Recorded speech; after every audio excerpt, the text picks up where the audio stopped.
Hi friends, welcome to my channel. Friends, ಇವತ್ತಿನ ವಿಡಿಯೋದಲ್ಲಿ ಒಂದು ಸೂಪರ್ ಆಗಿರುವಂಥ ಸ್ವೀಟ್ ರೆಸಿಪಿನ ಮಾಡ್ತಾ ಇದ್ದೀನಿ.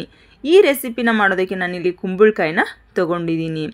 ಸಿಹಿ ಕುಂಬಳಕಾಯಿ, ಹಣ್ಣಾಗಿರ್ತಕ್ಕಂಥ ಸಿಹಿ ಕುಂಬಳಕಾಯಿನ ನಾನಿಲ್ಲಿ ತೊಗೊಂಡಿದ್ದೀನಿ. ಇವಾಗ ನಿಮ್ಗೆ ಅರ್ಥ ಆಗಿರ್ಬೋದು ನಾನು ಯಾವ ರೆಸಿಪಿ ಮಾಡ್ತಾಯಿದ್ದೀನಿ ಅಂತ. ನಾನಿಲ್ಲಿ ಕುಂಬಳಕಾಯಿ ಗಾರ್ಗಿನ ಮಾಡ್ತಾಯಿದ್ದೀನಿ. ಈ ಗಾರ್ಗಿ ಮಾಡೋದಕ್ಕೆ ನಾನಿಲ್ಲಿ ಕುಂಬಳಕಾಯಿನ ಕಟ್ ಮಾಡಿ ಹಾಕೊಂಡಿದ್ದೀನಿ ಕುದಿಯೋದಕ್ಕೆ. ಇದು ಸಿಪ್ಪೆ ಎಲ್ಲ ತೆಗೆದಿಲ್ಲ, ಹಾಗೆ ಹಾಕೊಂಡಿರೋದು. ಎಲ್ಲ ಬಾಯ್ಲ್ ಆಮೇಲೆ ಸಿಪ್ಪೆನ ತೆಗೆದ್ರಾಯ್ತು ಅಂತ ನಾನಿಲ್ಲಿ ಕುಂಬಳಕಾಯಿನ ಕುದಿಯೋದಕ್ಕೆ ಹಾಕೊಂಡಿದ್ದೀನಿ. ಇದೆಲ್ಲ ಪೂರ್ತಿಯಾಗಿ ಬಿದ್ದಾಗ ಬಾಯ್ಲ್ ಆಗಿದೆ. ಒಂದು ಸ್ಪೂನಿಂದ ನೀವು ಸ್ವಲ್ಪ ಟಚ್ ಮಾಡಿ ನೋಡಿದರೆ ಗೊತ್ತಾಗ್ತೈತಿ. ಇವಾಗ ನಾನು ಇದನ್ನು ಸ್ಟವ್ ಆಫ್ ಮಾಡಿಬಿಟ್ಟು ಕುಂಬಳಕಾಯಿ ಗಾರ್ಗಿಗೆ ಎಲ್ಲ ರೆಡಿ ಆಗೋ ಥರ ಇದನ್ನು ಸಿಪ್ಪೆನೆಲ್ಲ ಬಿಡಿಸ್ಕೊಳ್ತೀನಿ. ಸಿಪ್ಪೆ ಬಿಡಿಸ್ಕೊಂಡು ಆಮೇಲೆ ಅದನ್ನು ನೀಟಾಗಿ ಮಿಕ್ಸ್ ಮಾಡ್ಕೊಳ್ಬೇಕು. ಎಲ್ಲ ಹಣ್ಣಾಗಿ ಇರ್ತೈತಲ್ಲ ಆ ಥರ ಕುಂಬಳಕಾಯಿನ. ಇವಾಗ ಇದಕ್ಕೆಲ್ಲ ಸಿಪ್ಪೆನ ಒಂದು ಚಾಕುವಿಂದ ನಾನು ತೆಗಿತಾ ಇದ್ದೀನಿ. ಮೊದಲೇ ತೆಗೆಯೋದಕ್ಕೆ ಸ್ವಲ್ಪ ನೀಟಾಗಿ ಬರೋದಿಲ್ಲ ಅಂಥೇಳಿ ಇದೆಲ್ಲ ಕುದ್ಮೇಲೆ ಆದ್ರೆ ಕರೆಕ್ಟಾಗಿ ಸಿಪ್ಪೆ ಎಲ್ಲ ಬೇಗ ಬರ್ತೈತಿ. ಅದಕ್ಕೋಸ್ಕರ ಆಮೇಲೆ ತೆಗಿತಾ ಇರೋದು. ಇವಾಗ ಒಂದೊಂದಾಗಿ ಪೀಸ್ಗಳನ್ನೆಲ್ಲ ನಾನು ಇದಕ್ಕೆ ಒಂದು ಪಾತ್ರೆ ಒಳಗೆ ಹಾಕ್ಕೊಳ್ತೀನಿ. ಹಾಕ್ಕೊಂಡು ಆಮೇಲೆ ಇದನ್ನು ಪೂರ್ತಿಯಾಗಿ ನೀಟಾಗೆಲ್ಲ ಮಿಕ್ಸಿಂಗ್ ಮಾಡಿಕೊಂಡು ಆಮೇಲೆ ಅದಕ್ಕೆ ಸ್ವಲ್ಪ 1 ಕಪ್ಪಷ್ಟು ಗೋಧಿ ಹಿಟ್ಟು ಮತ್ತು 1 ಕಪ್ಪಷ್ಟು ಬೆಲ್ಲನ ನಾನು ಇದಕ್ಕೆ ಹಾಕ್ಕೊಳ್ತೀನಿ.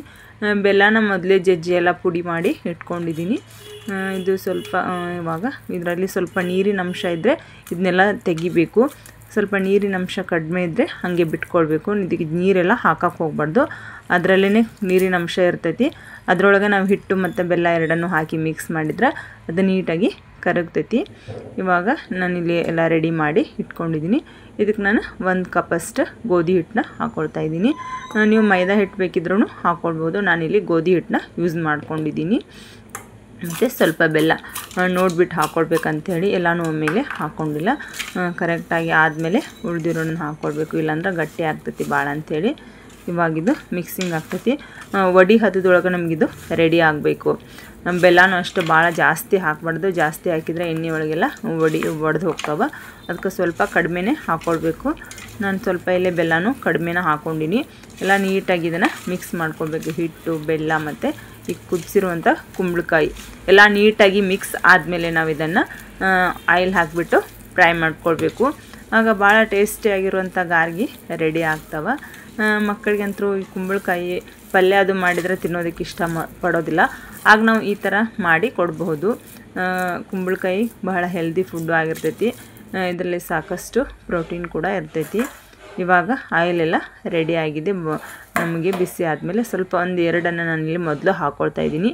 ನೀಟಾಗಿ ಬಂದಮೇಲೆ ಜಾಸ್ತಿ ಹಾಕ್ಕೊಳ್ಬೇಕಂತೇಳಿ ಅಷ್ಟೇ 1-2 ಅದೇ ಕೈನಲ್ಲೇ ತೊಗೊಂಡು ನಾನು ಮಾಡಿ ಹಾಕ್ಕೊಂಡಿರೋದು. ಒಂದು ಹದದೊಳಗಿದು ರೆಡಿ ಆಗೈತಿ.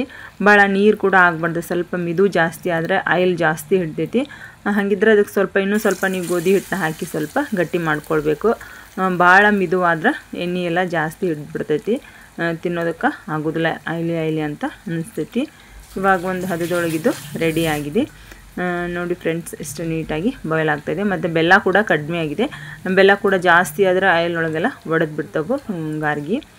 ಇವಾಗ ರೆಡಿ ಆಯಿತು ನೋಡಿ. 1-2 ಅಷ್ಟೇ ಮಾಡಿ ನೋಡಿದೆ, ಆಮೇಲೆ ಉಳಿದಿರೋದನ್ನು ಮಾಡಿದ್ರಾಯಿತು ಅಂತ ಹೇಳ್ಬಿಟ್ಟು ನೆಕ್ಸ್ಟ್ ಟೈಮಲ್ಲಿ ಜಾಸ್ತಿ ಹಾಕ್ಕೊಂಡಿದ್ದೀನಿ. ಎಲ್ಲನೂ ಇವಾಗ ಬಾಯ್ಲ್ ಆಗಿದೆ. ಸ್ವಲ್ಪ ಬ್ರೌನ್ ಕಲರ್ ಬರೋವರೆಗೂ ನಾವು ನೀಟಾಗಿ ಇದನ್ನು ಬಾಯ್ಲ್ ಮಾಡ್ಕೊಳ್ಬೇಕು. ಇವಾಗ ರೆಡಿ ಆಯಿತು ನೋಡಿ ನಮ್ಮ ಗಾರ್ಗಿ. ಈ ಥರ ಗಾರ್ಗಿನ ನೀವು ಮಾಡಿಟ್ರೆ ಎಷ್ಟು ದಿನ ಬೇಕಾದರೂ ನೀವು ಇದನ್ನು ಯೂಸ್ ಮಾಡ್ಕೊಳ್ಬೋದು. ಇವು ಕೆಡೋದು ಇಲ್ಲ, ಭಾಳ ಟೇಸ್ಟಿಯಾಗಿಯೂ ಇರ್ತಾವೆ. ಬರೀ ಗೋಧಿ ಹಿಟ್ಟು ಮತ್ತು ಬೆಲ್ಲ ಹಾಕಿ ನಾವು ಗಾರ್ಗಿನ ಮಾಡಿರ್ತೀವಿ. ಆದರೆ ಕುಂಬಳಕಾಯಿ ಹಾಕಿ ಮಾಡಿದರೆ ಸ್ವಲ್ಪ ಮಿದು ಬರ್ತೈತಿ. ಇದು ಭಾಳ ಟೇಸ್ಟ್ ಕೂಡ ಒಂಥರ ಡಿಫ್ರೆಂಟಾಗಿ ಇರ್ತೈತಿ. ಈ ಥರ ನೀವು ಮಾಡಿ ನೋಡಿ ಫ್ರೆಂಡ್ಸ್, ಸಖತ್ತಾಗಿ ಬರುತ್ತೆ ನೋಡಿ. ಕೊನೆಯದಾಗಿ ನಮ್ಮ ಎಲ್ಲ ಗಾರ್ಗಿಗಳು ರೆಡಿ ಆದವು. ನೋಡಿದ್ರಲ್ಲ ಫ್ರೆಂಡ್ಸ್, ನಮ್ಮ ಈ ಒಂದು ರೆಸಿಪಿ ನಿಮಗೆ ಇಷ್ಟವಾದರೆ ಲೈಕ್ ಮಾಡಿ, ಶೇರ್ ಮಾಡಿ, ಕಮೆಂಟ್ ಮಾಡಿ. ಮತ್ತೊಂದು ಮುಂದಿನ ವಿಡಿಯೋದೊಂದಿಗೆ ಮತ್ತೆ ಬರ್ತೀನಿ. ನಮಸ್ಕಾರ ಫ್ರೆಂಡ್ಸ್.